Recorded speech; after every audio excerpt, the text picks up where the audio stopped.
inside the transformative walls of the Currier Museum of Art, aptly placed in its historical section, is part of a body of work as bright and bold, hopeful and spiritual as the artist himself. I think the greatest message that I've learned in the last 70 years is that we all bring value to this universe. There are no mistakes. We have all born to win.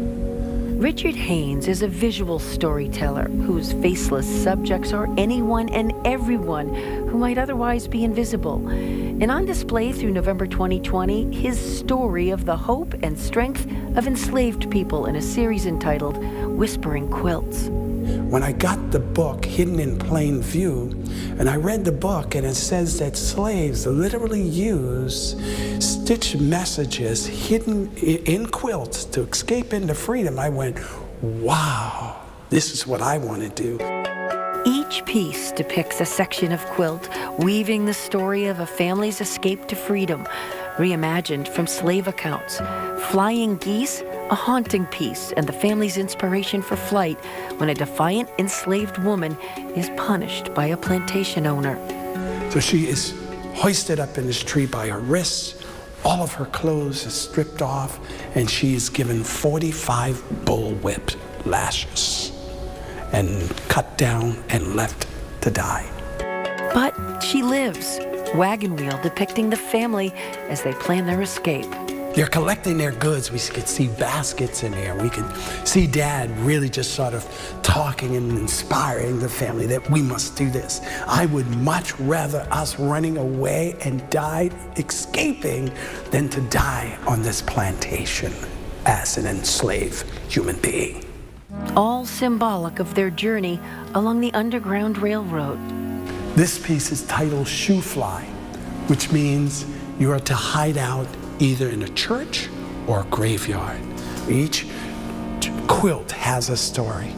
Draped over a banister, a fence, a window, the public thinks that the owner of the quilt, which is an abolitionist, is airing the quilt out. But meanwhile, they know that there is a family in the process of running away, and they let that family know when this quilt is draped, that this is a safe home. The final piece, the glory of God.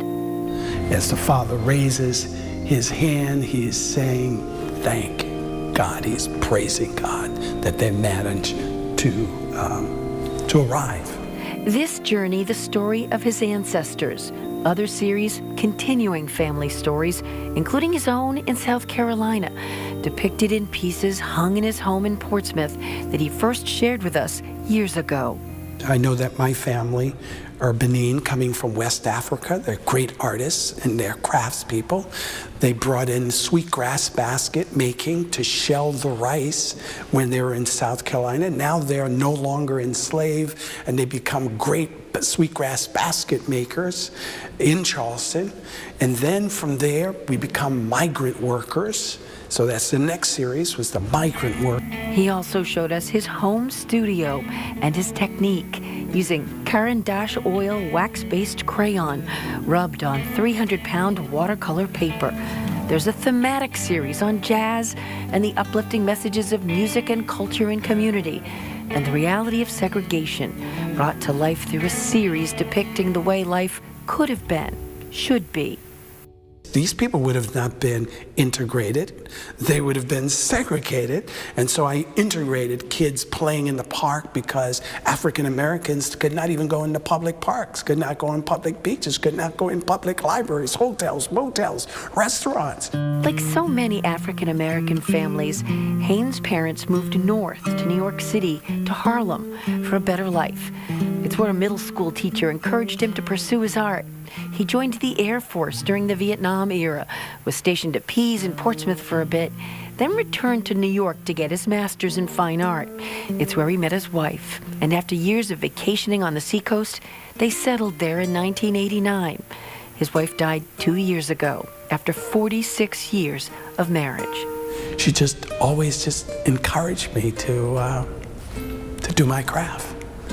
When I decided many times that I'm not going to follow this, she says, no, you have a story to tell. And so he has. Haynes' life, like his work, is colorful and diverse. He's been part of the admissions team at the University of New Hampshire for several years in diversity recruiting.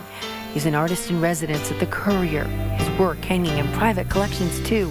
His life coming full circle, literally, in his latest series. Now I'm thinking about how do we all come together. And so the new series of work is all circular, because the issue that we're dealing with in this country, it's happening all over the world. His compassion and spirituality, timeless. I call it a ministry. It is my ministry. And the ministry that I painted for the last 30 years was trying to help people to truly understand the African American community. And now the ministry has a different message. How do we all come together as one? The struggles in Whispering Quilts still resonating. It is through that struggle, as the subtitle of this, Struggle, Strength, and Freedom, right? Struggle, gaining strength and freedom is what gets you through this. Are we better off? Of course we are better off. Can we be better? Of course. Applicable to everyone. Don't care what nationality you are. Don't care about your socioeconomics. There are struggles in all of our lives. But we have to keep hope, gain strength, and freedom.